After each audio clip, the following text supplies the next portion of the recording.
Shalom, Bapak Ibu dan saudara-saudari yang terkasih, jumpa lagi dalam Sikat Sabda Iman Katolik hari Jumat 10 Februari 2022. Hari ini gereja memperingati Santa Scholastica Perawan. Bacaan dari Injil Markus bab 7 ayat 31 sampai 37. Marilah kita siapkan hati dan pikiran kita untuk mendengarkan sabda Tuhan. Semoga Tuhan beserta kita, sekarang dan selama-lamanya. Inilah Injil suci menurut Markus. Dimuliakanlah Tuhan. Pada waktu itu Yesus meninggalkan daerah Tirus dan lewat Sidon pergi ke Danau Galilea, di tengah-tengah daerah Dekapolis.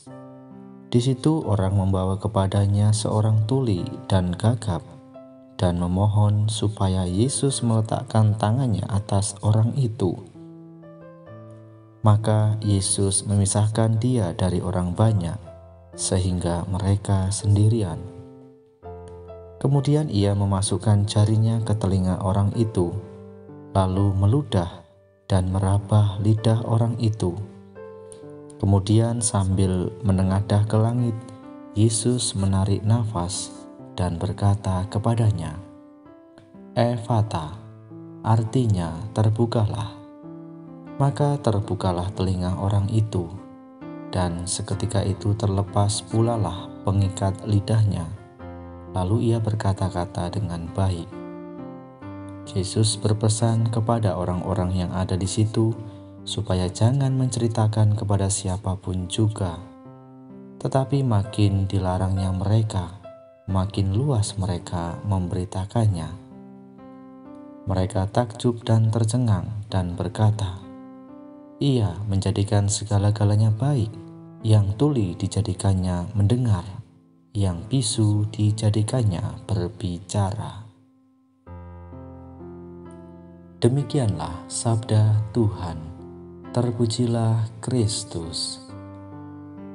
Bapak, Ibu, dan saudara-saudari yang terkasih, renungan hari ini akan dibawakan oleh Suster Modestin SSPS dari Nusa Tenggara Timur. Selamat mendengarkan.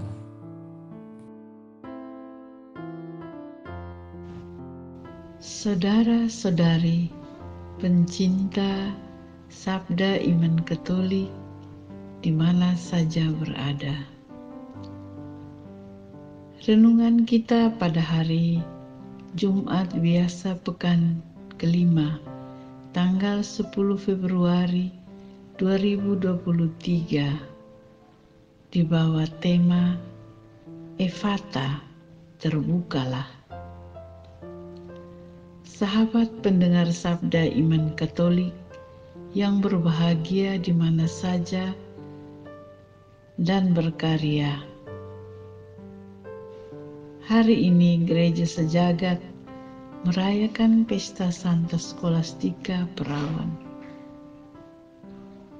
Arti nama Scholastica dari bahasa Latin Scholasticus, yang berarti ahli pidato atau orator.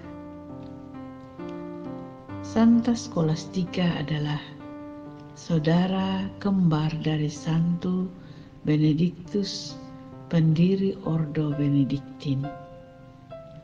Mereka dilahirkan di Nursia, Italia pada tahun 480. Scholastica adalah seorang gadis yang cerdas dan peramak. Ia juga seorang yang religius. Sejak belia, ia telah menyerahkan dirinya kepada Tuhan. Ketika mereka berusia 20 tahun, Benediktus pergi mengasingkan diri sebagai pertapa dalam sebuah gua terpencil di Subiaco. Di kemudian hari, ia pergi ke Monte Cassino dan mendirikan biara Benediktin di sana. Scholastica menyusul saudaranya dan tinggal di Plom Bariola yang berjarak kurang lebih 5 mil dari biara Benediktus. Dengan bantuan dan petunjuk Benediktus, Skolastika mendirikan dan memimpin biara wanita. Santa Skolastika wafat pada tahun 543. Pestanya dirayakan setiap tanggal 10 Februari. Sahabat pendengar Sabda Iman Katolik di mana saja berada. Setelah kita mendengar riwayat singkat hidup Santa Skolastika, hari ini dalam bacaan Injil Markus bab 7 ayat 31 sampai dengan 37, kita mendengar Yesus menyembuhkan orang tuli dan gagap yang dibawa kepadanya. Bisu dan tuli merupakan gambaran dosa dari orang yang tidak mau dan tidak mampu mendengarkan perintah Allah dan berkomunikasi dengan Allah. Contoh yang jelas ialah Hawa yang tidak percaya pada sabda Allah dan tergiur oleh bujukan setan bahwa ia akan menjadi seperti Allah, tahu tentang yang baik dan yang jahat. Bujukan setan membuat larangan Allah itu semakin menarik dan menggiurkan atau menarik hati, sehingga akhirnya Hawa melanggar perintah Allah, yaitu memakan buah pohon pengetahuan baik dan pengetahuan yang jahat. Keadaan dosa membuat Hawa dan Adam sadar bahwa mereka telanjang, artinya telah kehilangan rahmat pengudus karena dosa mereka. Para pendengar setia Sabda Iman Katolik di mana saja berada, Yesus Sang Mesias menyembuhkan orang gagap dan tuli, artinya memampukan manusia untuk mendengarkan Allah dan berkomunikasi dengannya. Kemampuan berkomunikasi dan keterbukaan kepada Allah memungkinkan manusia bersatu dengan Allah. Itulah keselamatan Yesus membuat segala-galanya menjadi baik. Saudara-saudari, kita diajak untuk merefleksi diri.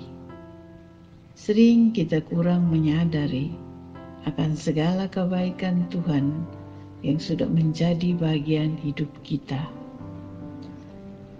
Kita bisa mendengar dengan baik dan jelas lewat telinga, bisa melihat dengan jelas lewat mata, bisa meraba dan merasa, bisa berbicara dengan mulut, lidah kita. Saat semua indera berfungsi baik dan normal, kita bisa menikmatinya tanpa berjuang dan berusaha. Akan tetapi, jika sedikit saja ada masalah di pendengaran kita, mungkin karena ada serangga kecil masuk, tenggorokan sakit karena kurang minum air, baru menyadarkan kita akan pentingnya indera yang kita punyai.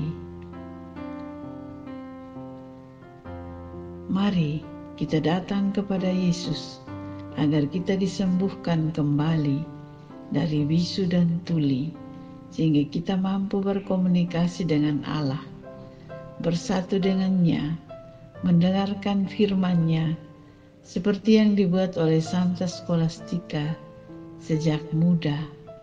Sudah menyerahkan diri kepada Tuhan, berdoa dengan penuh penyerahan sepanjang malam, sehingga terjadilah mukjizat hujan badai. Orang yang tuli pasti ia juga bisu. Maka Tuhan Yesus memulihkan pendengaran orang itu terlebih dulu dengan menyentuh telinga orang itu lalu meraba lidah orang itu. Setelah orang itu bisa mendengar, maka ia pun bisa berkata-kata dengan jelas dan baik. Saudara-saudari pencinta Sabda Iman Katolik, bagi kita yang bisa mendengar dan berbicara dengan baik, memang benar bahwa kualitas berbicara kita dalam beberapa hal terkait dengan kualitas pendengaran kita. Semakin baik kita mendengarkan, semakin baik kita dalam berbicara. Kita perlu mendengarkan satu sama lain jika kita ingin berbicara dengan baik satu sama lain.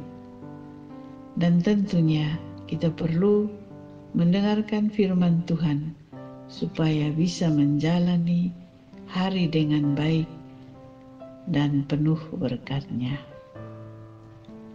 Santa Scholastica, doakanlah kami. Amin.